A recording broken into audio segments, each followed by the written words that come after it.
Baik, kita mulai ya. Jadi teman-teman biar nyusul.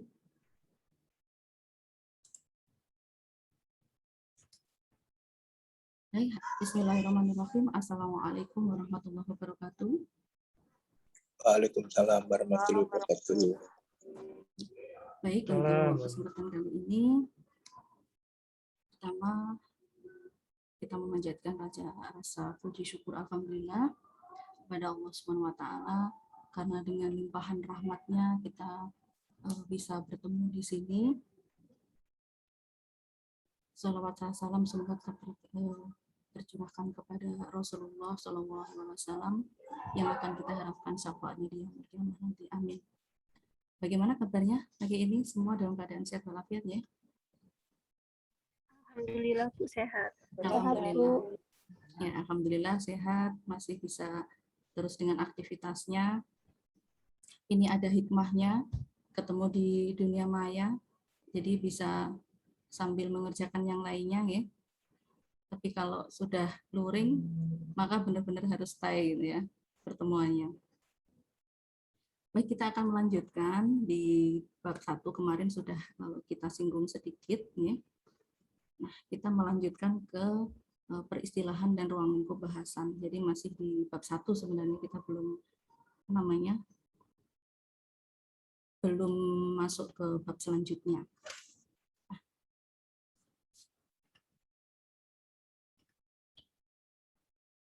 Baik, di sini ada beberapa istilah nih dari ilmu perundang-undangan. Jadi ilmu perundang-undangan itu merupakan terjemahan dari Gesetzgebung Swiss-Wissenschaft gitu ya. Adalah cabang ilmu baru kalau menurut di Eropa Barat atau Jerman. Nah, banyak sekali istilahnya.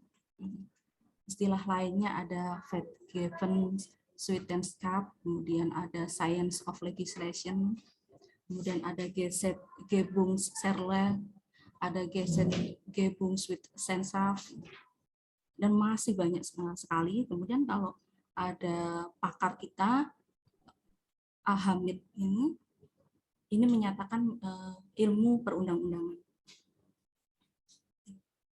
Ada juga menurut Bung Kafkrem. Nah, di sini menurut Bung Kafkrem itu ilmu perundang-undangan merupakan ilmu pengetahuan tentang pembentukan peraturan negara. Jadi yang merupakan bersifat interdisipliner ya. Kemudian hubungannya banyak dengan mata kuliah yang lainnya. Masuk ke dalam bidang teori hukum, itu ada pengantar ilmu hukum, kemudian teori kenegaraan, masuk di ilmu negara, kemarin semester 1 mungkin sudah mengambil. Kemudian ada bidang dogmatik hukum, mulai dari pengantar tata hukum Indonesia, kemudian asas-asas hukum tata negara, asas-asas hukum administrasi negara, kemudian ada lembaga kepresidenan, lembaga perwakilan rakyat, kemudian ada hukum tata usaha dan birokrasi negara. Ada juga HAN, hukum administrasi negara. Nah, kalau dikaitkan dengan ilmu penunjang, itu ada sosiologi hukum dan ada politik hukum. Nanti kalau di S1 itu mungkin masih sekedar dasar ya. Tapi kalau sudah masuk ke dalam benar-benar filsafatnya itu di S2 dan S3 biasanya.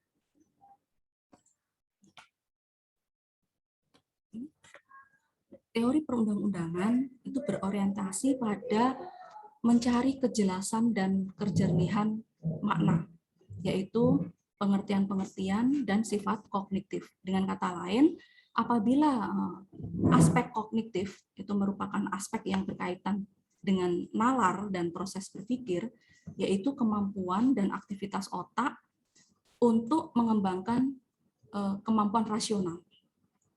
Juga kemampuan untuk mengingat konsep, proses, kemudian ada metode, kemudian serta struktur. Ya.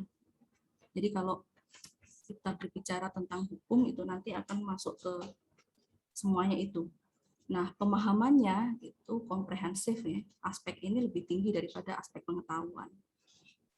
Kemudian ilmu perundang-undangan itu juga berorientasi pada melakukan perbuatan dalam hal pembentukan peraturan perundang-undangan dan bersifat normatif. Bersifat normatif, jadi norma-norma. Jadi ada prosesnya. Nah, bisa dilihat seperti ini bikin bagannya. Nah, itu teori perundang-undangan itu bersifat kognitif, berorientasi, menjelaskan, dan menjadikan pemahaman.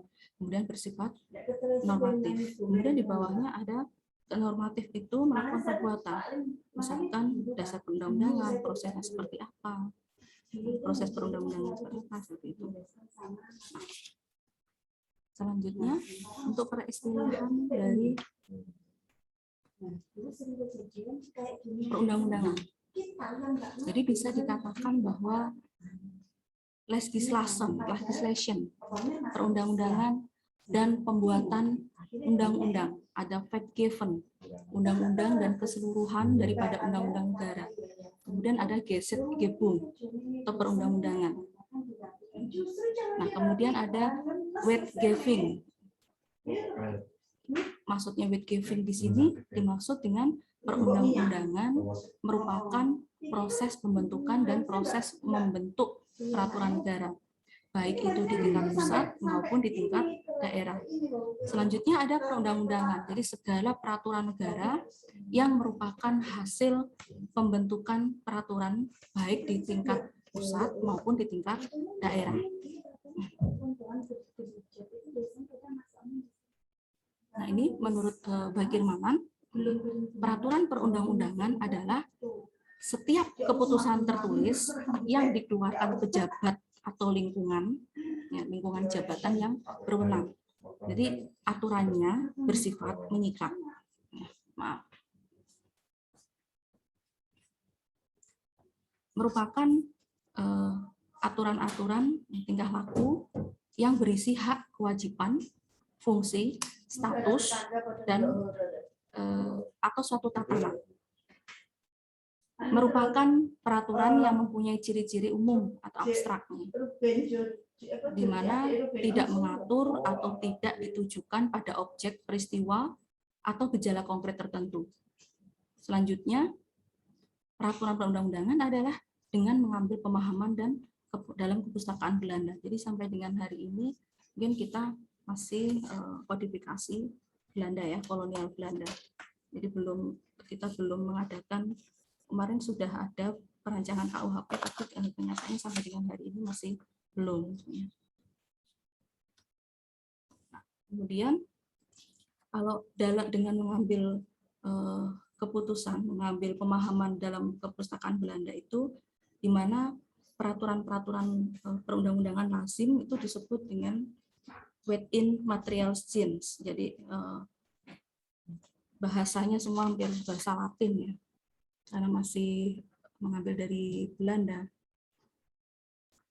Nah, di dalam Undang-Undang Nomor 10 Tahun 2004 tentang pembentukan peraturan perundang-undangan, jadi ada di pasal 1, angka 1 dan 2, serta Undang-Undang Nomor 12 Tahun 2011 tentang pembentukan peraturan perundang-undangan, pada pasal 1, angka 1 dan 2 itu dirumuskan di mana pembentukan peraturan perundang-undangan adalah proses pembuatan peraturan perundang-undangan yang pada dasarnya dimulai dari perencanaan, persiapan, kemudian teknik penyusunan, perumusan, pembahasan, pengesahan, sampai dengan pengundangan dan penyebarluasan.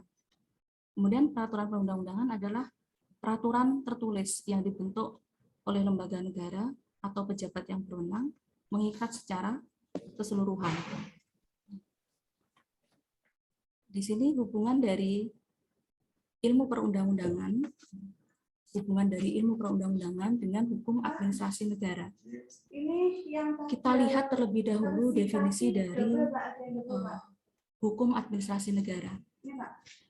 Di sini hukum administrasi negara adalah ilmu yang sangat luas dan terus berkembang mengikuti tuntutan negara atau masyarakat.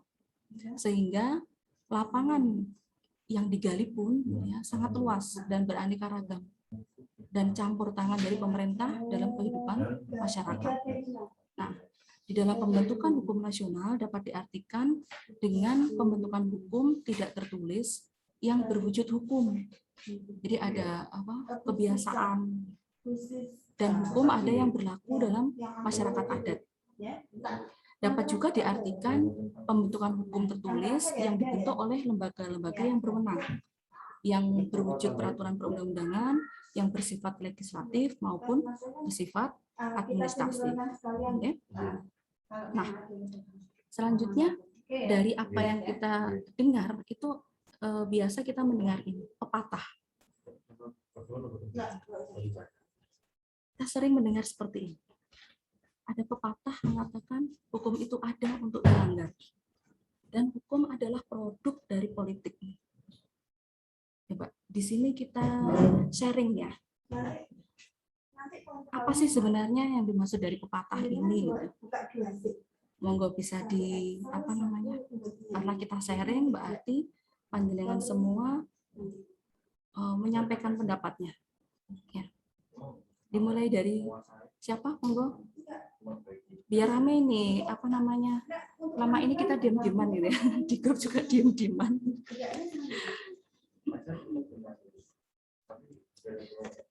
Monggo yang menyampaikan adanya hukum untuk dilanggar. Maksudnya apa gitu ya? Monggo silakan memberikan Saya izin berpendapat. Silakan. Silakan berpendapat, nanti saya berpoin ya. Itu kan hukum itu ada untuk dilanggar. Jadi sebenarnya kan hukum sendiri itu diciptakan untuk mengatur setiap tingkah laku masyarakat. Tapi kan kadang setiap manusia itu punya kepentingan masing-masing. Sehingga untuk mengatur antara kepentingan itu buat teratur itu pasti susah. Jadi pasti ada pelanggaran. Tapi bukan berarti hukum itu harus dilanggar, tapi mungkin hukum itu nggak bakal bisa sempurna karena memang hukum akan mengikuti tingkah laku masyarakatnya itu sendiri. Karena itu hukum itu biasanya fleksibel, mesti berubah-ubah dan disesuaikan dengan masyarakat. Kalau itu menurut saya sih, Bu. Baik, terima kasih pendapat dari Mas Rio Dirgantara. Mas Rio Dirgantara ini dari UIR ya Mas Rio ini. Dari UIR apa Untak? Dari Untak, Bu. Dari Untak. Dari Untak. Baik. Monggo pendapat yang lain. Berpendapat itu sah-sah saja. Maksudnya tidak ada yang salah, tidak ada yang benar. Jadi saya juga tidak akan menyalahkan. Baik, silakan Mbak Sinten. Alicia, Bu, izin berpendapat mengenai yang hukum adalah produk politik. Ini gitu. Sejauh yang saya tahu, kenapa kok ada adikum hukum, bahwasanya hukum ini adalah produk politik itu karena dari perspektif masyarakat, biasanya tuh para pembuat hukum itu mereka kayak sengaja membuat aturan hukum baru, di mana aturan hukum baru itu kadang tidak berkesinambungan dengan kesejahteraan rakyat, melainkan demi untuk kepentingan mereka sendiri. Seperti itu, Bu. Terima kasih. Baik, jadi ada campur tangan dari politiknya. Baik, itu menurut Mbak Alicia. Monggo yang lain, Mbak Alicia dari Untak. Ya. Bu, dari Untak. Monggo yang lain. Monggo yang lain, Mas Tatak. Mas Tatak ini sudah menyiapkan sepertinya ini. Sudah menyiapkan. Monggo Mas Tatak, Mas Soyo, Mas Sofyan, Mas Amir, Mbak Ana, Mas Koye, Mas Roni, Mas Dimas, Mbak Siti, ada Mbak Dian, Pak Sasongko, Pak Taufik, kemudian yang lain yang dari Untak banyak. Monggo ayo.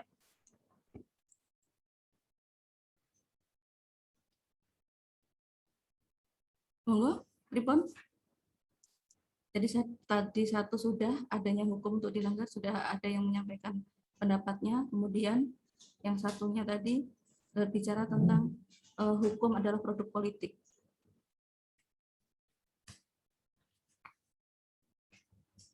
Monggo. Masih ditunggu pendapat yang lain?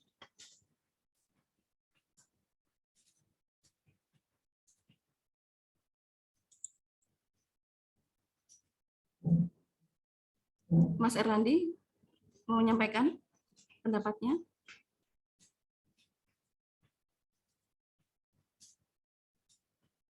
Permisi Bu, saya mau nambah yang tadi. Saya barusan ingat nama Iya. orangnya soalnya. Nggih, monggo. Jadi Mas Rio. sejauh yang saya pelajari dan saya baca itu ada seorang guru besar dalam bukunya, kalau nggak salah namanya Peter Marzuki Bu. Itu dia Peter Mahmud berpendapat kalau Marzuki, ya dia itu berpendapat kalau hukum itu kan diciptakan untuk keadilan. Dan sedangkan keadilan itu berasal dari hati nurani. Sedangkan untuk mengetahui hati nurani seseorang itu kan pasti susah sih. Karena itu hukum itu nggak bakal sempurna dan pasti akan dilanggar. Seperti itu, Bu. Iya. Jadi kalau kita berbicara itu berarti sunatullah ada yang baik, ada orang baik, ada orang buruk gitu nggih. Jadi kalau berbicara masalah itu. Nggih, Ya, Bu. memang kenyataannya seperti itu. Baik, masih ada tidak pendapat dari teman-teman? Pendapat dari yang lainnya mungkin bisa menambahkan? Baik ya. Jadi dari dua pendapat itu tadi luar biasa. Gitu. Kita berpendapat tidak ada yang salah tentang pepatah ini. Gitu. Adanya hukum untuk dilanggar. Maksudnya apa? Gitu. Memang kalau kita berbicara masalah sunatullah ada orang baik, ada orang tidak baiknya. Jadi apabila ada orang baik, pasti orang yang tidak baik pasti akan melakukan pembelotan, begitu nggih. Artinya apa? Pasti seseorang tersebut mencari celah hukum untuk melindungi dirinya sendiri dari kesalahan, ya, kemudian untuk memanfaatkan kelemahan hukum yang ada. Ini seperti itu. Nah, beda lagi dengan orang yang baik. Kalau orang baik apa yang kita lakukan? Beda. Jadi ketika melihat kelemahan atau ketidakefektifan dalam penegakan hukum, maka pasti akan memperbaiki sistem. Pasti itu. Nah, seperti yang disampaikan tadi teman-teman kita tadi ya, dalam proses penegakan hukum itu, jadi dipengaruhi ada 5 faktor. Ada faktor hukum, ada faktor aparat penegak hukum, ada faktor sarana prasarana, ada faktor masyarakat, dan ada faktor kebudayaan. Jadi kelima faktor tersebut itu saling berkaitan. Sehingga jika kelima faktor tersebut berfungsi secara benar, maka penegakan hukum dapat berjalan secara efektif. Jadi upaya yang dapat dilakukan agar penegakan hukum itu dapat efektif, jadi harus diketahui faktor penyebabnya. Nah, misalkan jika faktor penyebab tidak efektifnya penegakan hukum itu misalkan disebabkan karena hukumnya, hukum itu adalah undang-undang itu sendiri, maka apa yang harus dilakukan? Yang harus dilakukan adalah perubahan, melakukan pembaruan hukum, ataupun melakukan sinkronasi hukum.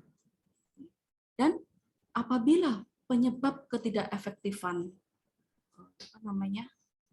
penegakan hukum itu disebabkan oleh aparat penegak hukum, maka apa yang dilakukan?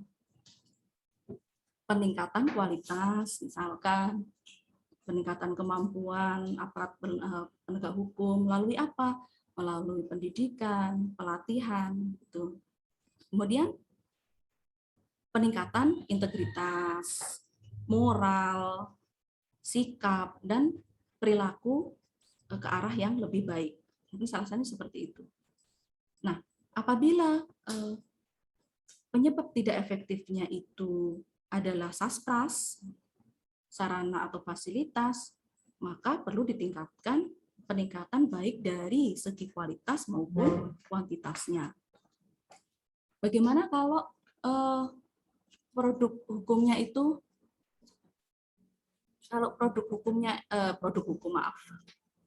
kita belum bicara ke produk hukumnya, kita masih berbicara masalah efektivitas hukum. Penyebab tidak efektifnya itu karena faktor masyarakat, maka perlu ditingkatkan kesadaran dan kepatuhan masyarakat terhadap hukum, baik melalui penyuluhan hukum maupun melalui teladan, gitu ya, teladan yang baik dari aparat penegak hukum. Karena memang tidak dipungkiri saat ini kita itu degradasinya, gitu ya, moral ya. Jadi kita kurang teladan. Kemudian bagaimana kalau faktor budaya? Maka perlu dilakukan pembinaan, penyuluhan untuk mengubah budaya masyarakat yang tidak taat hukum menjadi taat, seperti itu. Selanjutnya, ketika kita membahas tentang, kalau tadi tentang ini, apa namanya, hukum itu ada untuk dilanggar ya. Sekarang kita masuk ke hukum adalah produk politik. Politik yang dimaksud di sini tadi yang disampaikan Mbak Alicia itu mungkin hampir mirip pendapatnya dengan saya gitu ya. Jadi pemikirannya di sini politik itu yang dimaksud adalah politik kekuasaan. Jadi berarti yang berkuasa pasti punya wewenang untuk mengupayakan produk berupa kebijakan-kebijakan, peraturan-peraturan. Tentunya dengan kesepakatan atau musyawarah ya. Seperti halnya dalam Pancasila sila keempat. Jadi kalau sampai dengan saat ini itu kok bisa sampai ke suara terbanyak, itu kok bisa menjadi seperti itu gitu ya. Padahal yang sesuai dengan kesepakatan sila keempat itu musyawarah. Begitu. Jadi setiap kegiatan yang kita lakukan pasti diatur oleh hukum. Nah, ketika ada politik kekuasaan yang mereka mempunyai wewenang untuk mengupayakan produk itu, maka seperti yang pernah saya dengarkan kemarin dari Prof. Adi waktu di Kolas ya, itu seolah-olah hukum itu sudah cacat. Cacatnya tidak cacat ketika di luar kandungan, sudah di dalam kandungan itu sudah cacat gitu. Ya, di dalam kandungan ibunya itu udah cacat gitu karena banyak titipan gitu ya. Ketika dikeluarkan tambah nemen gitu ya. Seperti itu. Nah, karena di setiap kegiatan kita lakukan itu pasti diatur oleh hukum, karena itulah hukum berfungsi untuk mengatur tingkah laku masyarakat dan memberikan batasan bagi masyarakat selama hal yang dilakukan oleh setiap individu tidak mengganggu ketertiban umum, tidak mengganggu kesusilaan. Hukum akan menghasilkan suatu produk yang bernama undang-undang dan peraturan-peraturan. Apakah penting adanya suatu undang-undang maupun peraturan-peraturan? Tentu gitu ya. Tanpa ini disinggung kemarin ya, waktu kita pertemuan pertama ada pertanyaan, untuk apa peraturan, untuk apa undang-undang? Kenapa harus ada norma dalam masyarakat? Jadi bagaimana tanpa adanya hukum bisa istilahnya tanpa adanya hukum yang menghasilkan produk undang-undang,